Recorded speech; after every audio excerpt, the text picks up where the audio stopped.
Halo, selamat datang di Omopus ID, membahas game Mobile Legends Bang Bang. Pada kesempatan kali ini, kita akan bercerita tentang hero yang ada di Mobile Legends. Apa latar belakang hero tersebut? Bagaimana mereka bisa menjadi legenda? Apakah ada kisah nyata di balik hero itu? Dan apa pelajaran yang dapat kita ambil dari cerita hero tersebut? Yuk, kita simak kisah hero berikut ini. Kali ini kita akan bercerita tentang hero Yi Sun-shin yang di dunia nyata adalah pahlawan dari negara Korea ya guys.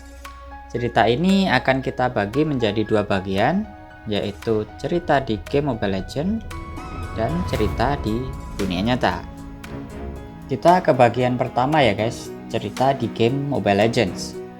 Yi Sun-shin ini lahir dan tumbuh di City of Dragon. Kota ini terletak di bagian utara Kadia Riverland guys.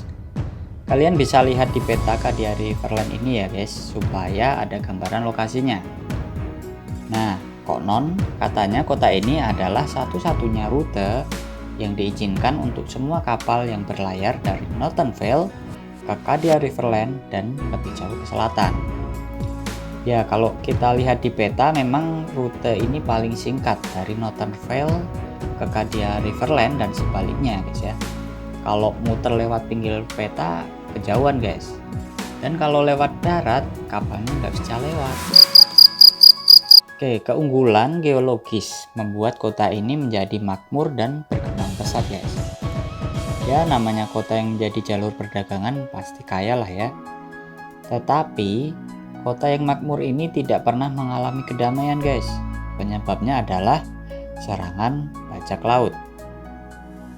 Dalam cerita game Mobile Legends, Yi Sun-shin ini menghabiskan masa kecilnya untuk berlatih mempelajari teknik berlayar, memanah, dan bertarung. Ia bahkan memberanikan diri ke Dragon's Altar dan memperoleh pengetahuan dari para tetua di sana. Aduh, kasihan banget ya guys, masih kecil bukannya main, malah harus perang. Pada usia 18 tahun, Yi Sun-shin bergabung dengan armada angkatan laut. Usia 18 tahun itu kalau sekolah kira-kira ya baru lulus SMA lah ya guys. Nah, dalam 10 tahun berarti usianya 28 tahun, ia sudah mengikuti banyak pertarungan dengan bajak laut. Ia memiliki kebijaksanaan dan kepemimpinan yang luar biasa. Akhirnya, ia menjadi kapten dari seluruh armada angkatan laut Painlong. Ya, keren banget ya guys, usia 28 udah jadi jenderal angkatan laut guys. Di bawah kepemimpinan Yi Sun-shin, armada Painlong mengalahkan hampir seluruh bajak laut dan membawa kedamaian ke City of Dragon. Akhirnya damai juga nih kotanya. Para bajak laut frustasi karena tidak dapat mengalahkan Yi Sun-shin dalam pertempuran. Padahal mereka ingin menguasai kota. Akhirnya mereka membuat rencana licik nih guys. Jadi, kayak gini nih rencananya. Mereka menyamar lalu menyusup memasuki kota dan menyebarkan rumor. Rumornya adalah Yi Sun-shin tidak hanya ingin memimpin armada angkatan laut, tapi juga ingin memerintah seluruh kota, The City of Dragons. Pemerintah kota pun mendengar rumor tersebut dan menganggap rumor tersebut benar. Lalu mereka memecat Yi Sun-shin dari armada angkatan laut. Yi Sun-shin pun hanya jadi rakyat biasa guys, dan tidak lagi memimpin armada angkatan laut. Aduh, kasihan banget ya guys, difitnah sampai dipecat dari jabatan jenderal. Nah, melihat hal ini, para bajak laut pun menjalankan rencana selanjutnya. Mereka menyebarkan rumor bahwa bajak laut berkumpul di Frozen Sea sehingga menjadi kesempatan emas untuk memburu dan memusnahkan para bajak laut. Meskipun Yi Sun-shin sudah menasehatkan bahwa itu hanya jebakan, para pemerintah tetap aja memakan umpan dan mengirimkan hampir seluruh armada Painlong ke dalam misi tersebut. Menyisihkan hanya sedikit pasukan di dalam kota untuk melindungi pelabuhan. Padahal yang sebenarnya terjadi, para bajak laut telah memasang perangkap dan menunggu para armada angkatan laut jatuh ke dalam perangkap tersebut.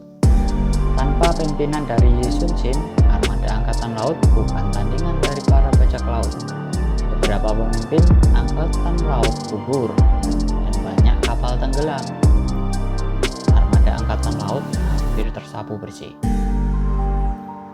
Setelah kemenangan koalisi para bajak laut, mereka pun menuju City of Dragon untuk menghancurkan kota itu.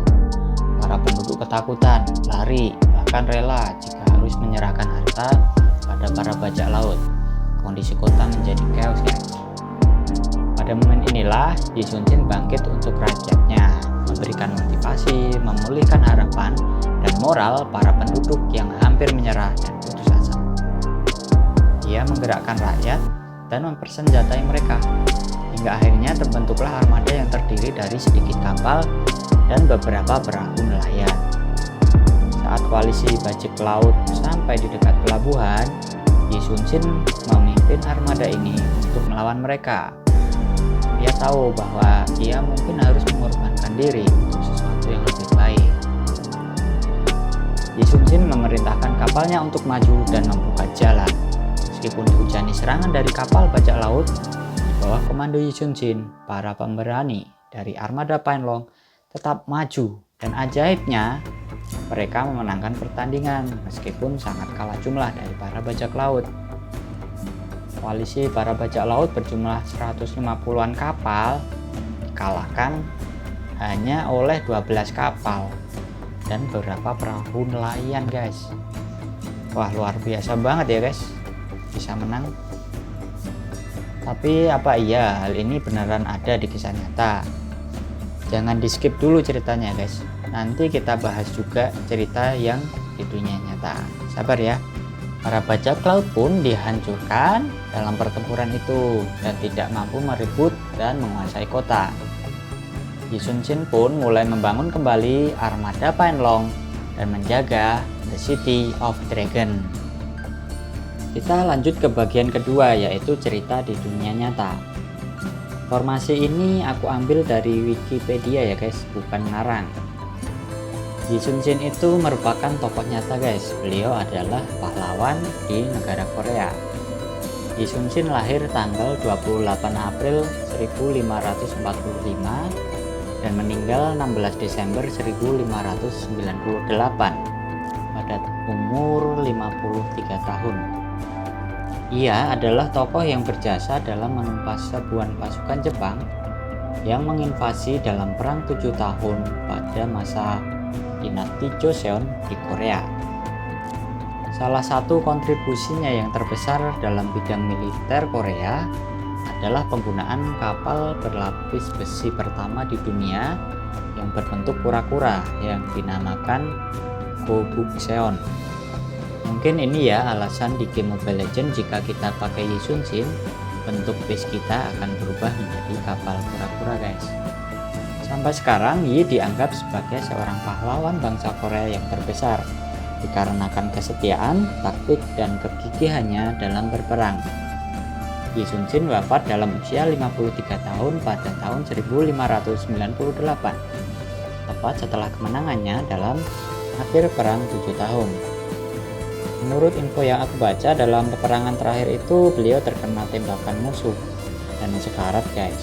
Tetapi beliau meminta kondisinya disembunyikan supaya para pasukan tetap semangat dalam berperang. Dalam 7 tahun masa perang itu, Yi Sun-shin memenangkan sebanyak 23 kali pertempuran di laut tanpa kalah, guys. Sekali lagi ya, tanpa kalah, menang terus, guys. Nah, dalam dunia nyata, Yi Sun-shin ini benar-benar pernah mendapatkan masalah karena tuduhan Jenderal Won-gyun yang tidak suka dengannya dan mata-mata Jepang bernama Yoshira.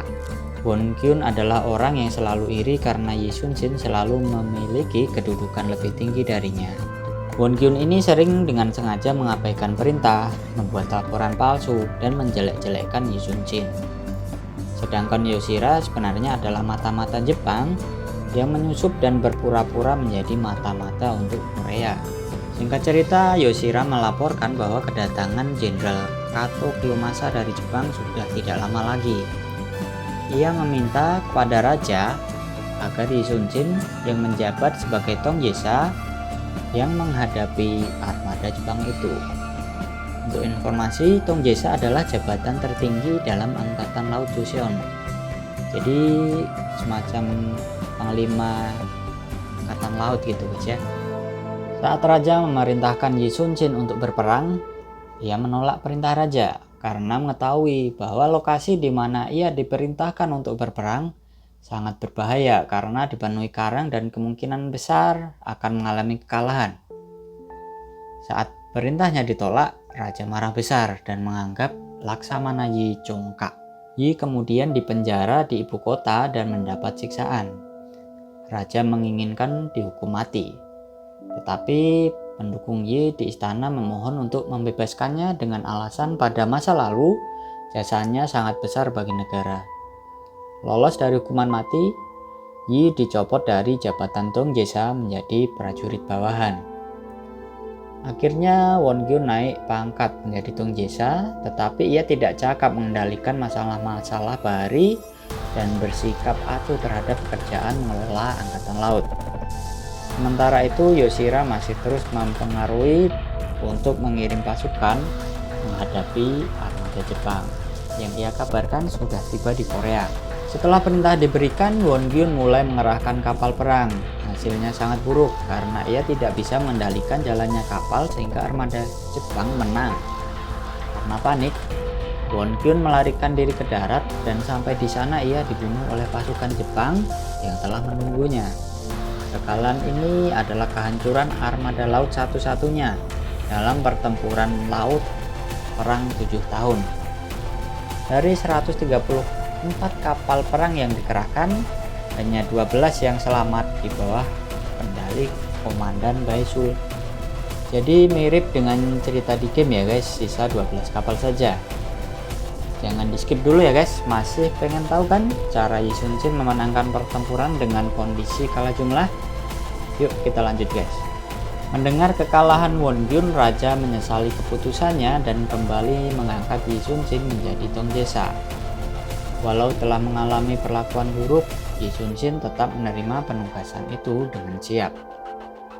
Yi melakukan perjalanan di provinsi Jeolla untuk mengumpulkan kapal, pengungsi dan senjata yang tersisa sebelum menghadapi musuh. Dengan kondisi terjepit karena pasukan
deras karena secara alami mengalami pergantian arah setiap 4 jam sekali. Kekuatan aliran mulai menggoyahkan kapal-kapal Jepang dan merusak posisi mereka. Pasukan Yi mengencangkan kawat besi di bawah air dengan memutar kapten. Lambung kapal mereka pun mulai tersangkut dan mulai bertabrakan satu sama lain. Sementara pasukan Yi terus menggebur. Dari 130 kapal Jepang yang masuk ke Selat Myeongyang, 31 tenggelam dan 90 rusak parah. Dan tak satu pun kapal pihak Laksamana Yi yang kalah. Dalam buku hariannya, Laksamana Yi mencatat bahwa ia bersyukur atas kemenangan yang ia anggap sebagai mukjizat. Semoga kita semua bisa memiliki keberanian, kepintaran, dan kebijaksanaan yang dimiliki Yi Sun-shin dan bisa menaklukkan permasalahan yang kita hadapi dan menjadi pemenang ya teman-teman semua. Oke, sekian dulu cerita hero kali ini. Jangan lupa like, komen, dan subscribe supaya tidak ketinggalan cerita selanjutnya, serta share juga ke teman-teman kalian supaya video ini lebih bermanfaat ya. Sampai jumpa guys.